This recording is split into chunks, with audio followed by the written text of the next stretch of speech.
जय मेवाड़, जय जय राजस्थान। दोस्तों, मेवाड़ की शौर्य गाथाओं में आज मैं एक ऐसे गुमनाम शूरवीर क्षत्रिय यदुवंशी रणबांकुरे की गाथा साझा कर रहा हूं, जिसका उल्लेख अंग्रेजों की लिखी इतिहास की किताबों में तो नहीं है, परंतु लोकगीतों, बिरहा और आल्हा जैसे वीर रस के गीतों में मिलता है। आज भी मेवाड़ में यदुवंशी अहीरों के 30 ठिकाने आबाद हैं, लेकिन बहुत कम लोग जानते हैं कि यदुवंश के श्री कृष्ण और बलराम के एक वंशज ने सूर्यवंश की रक्षा के लिए कितना बड़ा बलिदान दिया है। ये बात हल्दी घाटी के युद्ध के बाद की है, जब मां भारती की रक्षा के लिए राणा प्रताप के आह्वान पर हंसते हंसते अपना सिर कटाकर वीर गति को प्राप्त होने वाले हजारों यदुवंशी अहीरों की चिता भी ठंडी नहीं हुई थी कि अकबर ने महाराणा प्रताप को पकड़ने के लिए एक और साजिश रची थी। हम सब अच्छी तरह जानते हैं कि लाख कोशिशों के बावजूद भी अकबर हमारे वीर शिरोमणि महाराणा प्रताप को पकड़ नहीं पाया था। हल्दी घाटी के युद्ध के कुछ दिनों बाद ही नाग पंचमी का पर्व था, जो हिंदुओं का एक पवित्र पर्व माना जाता है।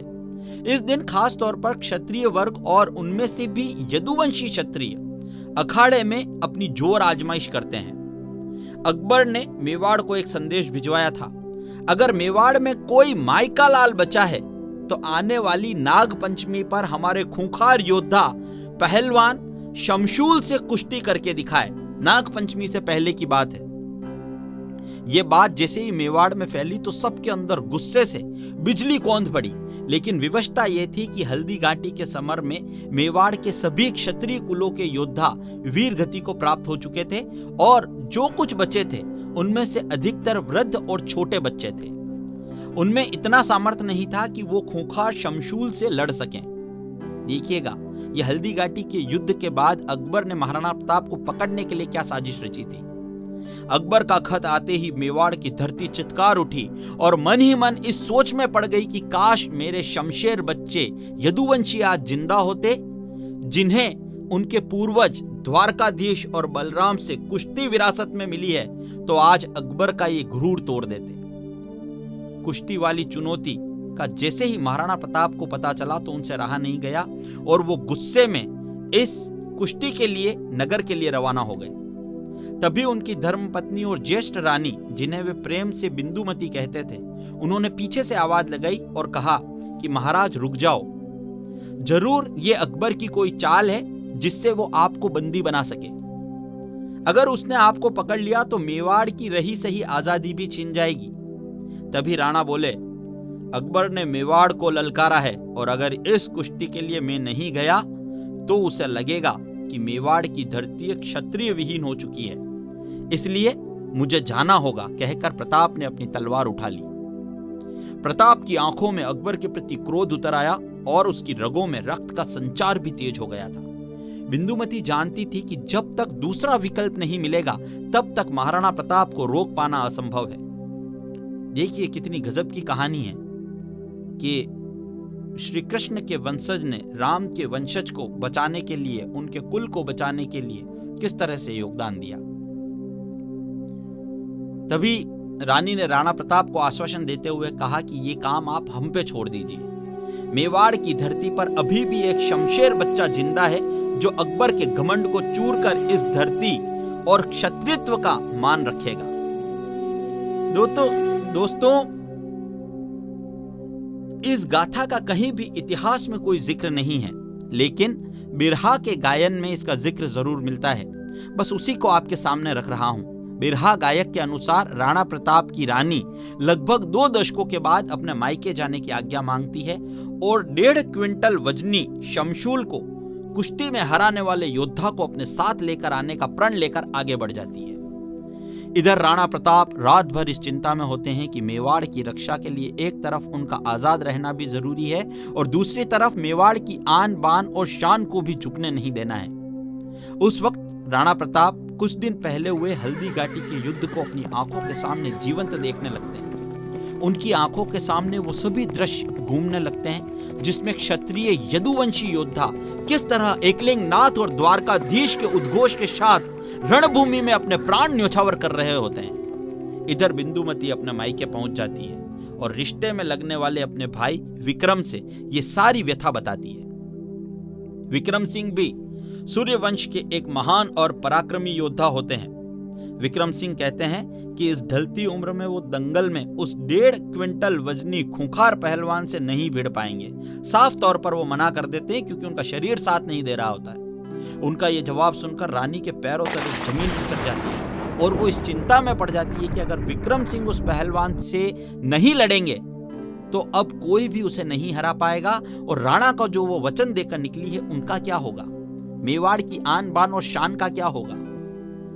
रानी को चिंतित देखकर विक्रम सिंह कहते हैं, चिंता न करो बहना, भारत की माटी ने एक से बढ़कर एक क्षत्रियों को जन्म दिया है। अरे मेवाड़ की लाज और सम्मान के लिए एक योद्धा अभी भी जीवित है जो उस पहलवान को धूल चटा देगा। विक्रम सिंह का जवाब सुनकर रानी उत्सुकता से पूछ उठती है, अरे कौन है वो योद्धा?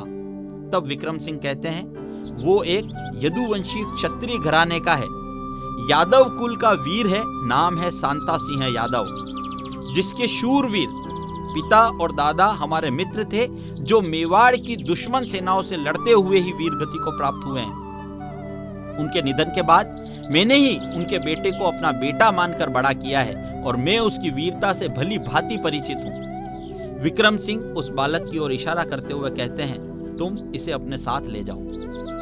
देखिए, जैसे ही रानी की नजर सांता यादव पर पड़ती है तो वो उसे देखकर बोल पड़ती है, वीरा, ये तो एक सुंदर सा बालक है जिसकी उम्र करीब 25 साल की मालूम पड़ती है। ये कैसे उस आत्ताई से लोहा ले सकेगा? तभी विक्रम सिंह बोलते हैं, बहन, वो बेशक एक बच्चा है लेकिन उसकी रगों में बलराम और श्री कृष्ण का खून दौड़ता है। एक क्षत्रिय यदुवंशी है। तुम अभी उसके शौर्य से परिचित नहीं हो। वो अकेला 2-2 हाथियों को पीछे धकेलने का मादा रखता है। विक्रम सिंह सांता यादव को अपने पास बुलाते हैं और रानी से परिचय करवाते हुए कहते हैं कि बच्चे, ये मेरी बहन है और तुम्हारी बुआ, इन्हें प्रणाम करो। सांता सिंह भी रानी को देखकर उन्हें प्रणाम करता है और प्रणाम करते हुए रानी से कहते हैं कि बुआ, जब तक उस 1.5 क्विंटल शमशूल पहलवान को मौत के घाट नहीं उतार देता तब तक आपको मुंह नहीं दिखाऊंगा। और फिर अपने गुरु विक्रम सिंह को आश्वासन देते हुए कहते हैं कि गुरुदेव, मैं अपने क्षत्रिय रक्त की सौगंध खाकर कहता हूं, अगर उस असुर की छाती चीर कर लहू न बहा दिया तो मैं भी आपका शिष्य नहीं।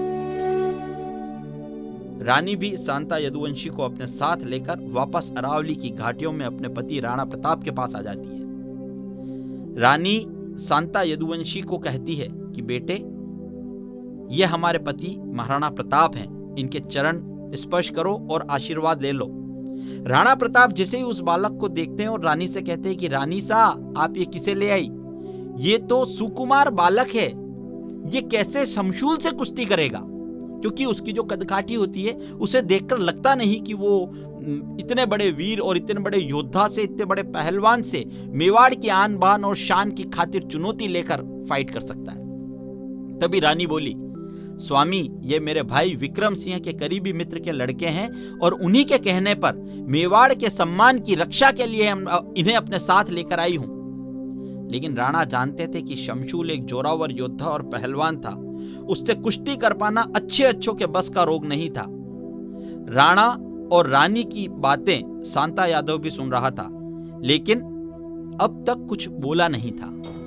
बातों ही बातों में राणा ने सांता को आजमाने के लिए अचानक अपना 70 किलो का भाला सांता की तरफ फेंक दिया और पलक झपकते ही राणा के विशाल भाले को सांता ने अपने एक हाथ में पकड़कर फिर से उन्हें लौटा दिया। अरे, जिस भाले के प्रहार से युद्ध में बड़े बड़े योद्धा कांपते थे, कतराते थे, वो नहीं झेल पाते थे, उसे सांता ने अपने एक हाथ से पकड़कर राणा को लौटा दिया। ये देखकर राणा अचंभित हो उठते हैं और हल्की सी मुस्कान भर सांता से उसका परिचय पूछते हैं। तभी सांता यादव जवाब देते हैं, मैं यदुवंश के वंश का अंश हूं, मेरी रगों में द्वारकाधीश और बलराम का रक्त है और यहाँ अपनी बुआ के कहने से क्षत्रिय धर्म की लाज रख अपना धर्म निभाने आया हूं। महाराणा प्रताप सांता की वीरता और पराक्रमों को समझ चुके थे और उसे आशीर्वाद देते हुए कहते हैं, मेवाड़ की धरती तुझ जैसे शूरमा को जन्म देकर धन्य हो गई। अब जाओ अपना क्षत्रिय धर्म निभाओ। आखिर नाग पंचमी का दिन आ जाता है और वीर शूरमा सांता अपने सिर पर केसरिया साफा बांधकर अपनी रोबदार मूंछों पर ताव देते हुए घोड़े पर सवार होकर मेवाड़ की राजधानी के अखाड़े में जा पहुंचता है, जहां अकबर का सिखाया हुआ फारसी वो 1.5 क्विंटल वजनी शमशूल पहलवान बार बार ताल ठोककर राणा प्रताप का नाम लेकर चिल्ला रहा होता है। काफी देर तक कोई दिखाई नहीं देता तो शमशूर जोर से बोलता है कि लगता है अब मेवाड़ की क्षत्राणियों ने क्षत्रियों को जन्म देना छोड़ दिया है और हिजड़ों की फौज इकट्ठा कर ली है। उसकी यह बात सुनकर यदुवंशी सांता जोर से दहाड़ मारते हुए अखाड़े में कूद जाता है। बादशाह अकबर भी वहां योजना के तहत अपने तख्ते पर बैठकर ये सब कुछ देख रहा होता है। सांता को अपने प्रतिद्वंदी के रूप में देख शमशूल हंसने लगता है और कहता है, अब अरे बच्चे, तेरे तो अभी दूध के दांत भी नहीं टूटे और तू मुझ जैसे मायावी शमशूल से कैसे लड़ेगा। तभी सांता अहीर गरजते हुए कहते हैं, सुन शमशूल, मैं यदुवंश के वंश का अंश हूं। यहां तेरी छाती फाड़कर भरी महफिल में तुझे मौत के घाट उतारकर यह सिद्ध करूंगा कि हिंदुस्तान और मेवाड़ की धरती अभी क्षत्रिय विहीन नहीं हुई है। उसके बाद दोनों योद्धा अखाड़े में डट जाते हैं। कुश्ती से पहले बड़ी बड़ी बातें कर महाराणा प्रताप और मेवाड़ को ललकारने वाला शमशूल एक भी प्रहार कर पाता उससे पहले केसरिया बाना पहने सांता द्वारकाधीश और बलदाऊ का जयघोष लगाकर उस 1.5 क्विंटल के खूंखार शमशूल को पटक कर उसकी छाती पर बैठ जाता है और सिंह जैसी गर्जना के साथ पंजों से शमशूल की छाती को फाड़ देता है। इस कुश्ती के ये दृश्य देखकर वहां मौजूद अकबर, उसके चमचे और सभी मेवाड़ की जनता एकदम से दंग रह जाती है। क्रोध की धधकती अग्नि लिए सांता यदुवंशी बादशाह अकबर का घमंड चूर चूर करते हुए उसे अंगूठा दिखाकर चिढ़ाने लगता है। देखिए उस कुश्ती का ये दृश्य था। ये देखकर अकबर गुस्से से लाल हो जाता है और कहता है, ए मूर्ख, अपनी हद में रह। क्या तू जानता नहीं कि मैं हिंदुस्तान का शहंशाह हूं? अकबर कहता है। किससे कहता है? सांता से, जिसने अभी अभी उसके जोरावर योद्धा को चीर के फाड़ के रख दिया था। ये सब सुनकर, अकबर की बातें सुनकर सांता का जो खून है वो खोल उठता है। अकबर फिर कहता है, ऐसी हरकत करके तूने अपनी मौत को ललकारा है। तभी सांता ही अकबर के सामने कहते हैं, ए नाचीज अकबर, तूने हम क्षत्रियों को अभी तक पहचाना नहीं है और हमें ललकार कर अपनी मौत को न्योता दिया है। मैं तो यदुवंशीय क्षत्रिय हूं, मौत को मुट्ठी में लेकर चलता हूं। भरी महफिल में अपमानित होने से आग बबूला होकर अकबर ने सांता को बंदी बना लिया और राणा प्रताप को एक संदेश भिजवा दिया। राणा प्रताप, जहां भी हो आकर मेरे सामने झुक जाओ और मेरी अधीनता स्वीकार कर लो। तुम्हारे सांता यदुवंशी ने हमारे योद्धा को मार गिराया है और भरी महफिल में मेरा अपमान किया है, इसलिए अब मैं उसे कल फांसी पर लटका दूंगा। अगर सांता को बचाना चाहते हो तो आकर उसकी जान बचा लो और हमारी गुलामी स्वीकार कर लो। देखिए अकबर ने महाराणा प्रताप को यह संदेश भिजवाया था। यह संदेश मिलते ही राणा गौरवान्वित महसूस करते हैं, क्योंकि उन्हें उस खत से ही मालूम चलता है कि संता ने उसे मार गिराया, शमशूल को, और विजय हासिल कर ली है। लेकिन बाद में उसके बंधक बनाए जाने की खबर पर रानी से कहते हैं कि मैं आत्मसमर्पण करूंगा और सांता को सकुशल मेवाड़ लौटाऊंगा। आखिर कब तक क्षत्राणियां अपने वीर सपूतों को कुर्बान करती रहेगी? प्रताप दृढ़ निश्चय से कहते हैं कि हम सांता को मरने नहीं दे सकते। उसके बाद राणा प्रताप विश्वसनीय मंत्री को बुलवाकर कहते हैं कि जाओ अकबर से कहना कि महाराणा प्रताप समर्पण करने आ रहा है, लेकिन जीते जी वीर सांता को नहीं मरने देगा, क्योंकि उस बच्चे की अभी तो जिंदगी शुरू हुई थी। हल्दी घाटी के युद्ध के बाद जब सांता वीर गति को प्राप्त होने वाला था, तब महाराणा प्रताप ने एक बार समर्पण करने का सोच लिया था। अपने लोगों को अपने ही सामने कब तक मरता हुआ और कटता हुआ देखते महाराणा प्रताप। लेकिन देखिए उस 25 साल के यदुवंशी क्षत्रिय की वीरता देखिए। जैसे ही कारागृह में सांता को यह मालूम पड़ा कि मेवाड़ नरेश उसकी रक्षा के लिए अकबर के सामने समर्पण करने आने वाले हैं, तो वो तुरंत एक पत्र लिखकर गुप्त पत्रवाहक के जरिए वो पत्र राणा प्रताप तक पहुंचाता है। इधर महाराणा प्रताप सांता की रक्षा के लिए अपने घोड़े पर सवार होकर अरावली की घाटियों से निकल पड़ते हैं। तभी रास्ते में वो पत्रवाहक राणा से रुक जाने को कहता है। राणा प्रताप पूछते हैं, अरे कौन हो तुम?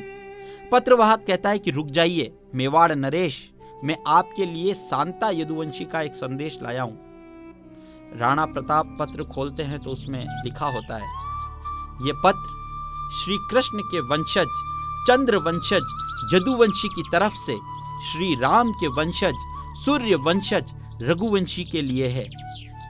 सुना है कि हम मेवाड़ी क्षत्रियों की आन बान और शान वीर महाराणा प्रताप जो कभी मुगलों के आगे नहीं झुके, वो आज सांता यदुवंशी के लिए समर्पण करने जा रहे हैं। अरे मैंने ये भी सुना है कि हल्दी घाटी की वो लाल माटी जिसको चंदन समझकर नौजवान अपने माथे पर लगाते हैं, जो आज अपना रंग बदल रही है। आपसे हाथ जोड़कर विनती है महाराज, आज हमें मर जाने दो, मिट जाने दो, शहीद हो जाने दो, इस मातृभूमि की खातिर हमारे प्राणों का भी उत्सर्ग हो जाने दो। सांता हाथ जोड़कर महाराणा प्रताप से कह रहा था कि प्रताप आप यहां मत आओ, हमें मर जाने दो। सांता का पत्र पढ़कर राणा की आंखें भी नम हो जाती है, क्योंकि उसमें आगे लिखा होता है, इस दुनिया में महाराणा प्रताप जैसा महान सपूत कभी कभी ही जन्म लेता है, इसलिए हम क्षत्रियों की शान के लिए अपना मस्तक उस अकबर के आगे कभी मत झुकाना। सांता का यह खत पढ़कर राणा प्रताप की आंखों से खुशी के आंसू छलक पड़ते हैं और अपनी मूंछों पर ताव देकर बुझे मन से राणा वापस घाटी की तरफ मुड़ जाते हैं और कहते हैं कि वाह सांता वाह, तेरे जैसे क्षत्रिय सिंह को जन्म देकर मेवाड़ की धरती आज धन्य हो गई। राणा प्रताप तुझे जन्म देने वाली क्षत्रिय मां को प्रणाम करता है। और अगले दिन एक यदुवंशी अहीर सांता हंसते हंसते अपनी मातृभूमि के लिए फांसी के फंदे पर झूल जाता है, पर राणा प्रताप को अकबर के सामने झुकने नहीं देता। ये थी सांता की कहानी। दोस्तों, ये एक सत्य आधारित अनकही ऐतिहासिक घटना है जो मैंने आपके सामने रखी है। वैसे इस कहानी का इतिहास में कहीं भी कोई जिक्र नहीं है, लेकिन वीर रस के गीतों में सांता का जिक्र मिलता है। इसलिए यदुवंशी क्षत्रियों की वीरता को सबके सामने लाना मैंने अपना कर्तव्य समझा और इस कहानी को आप तक साझा की है।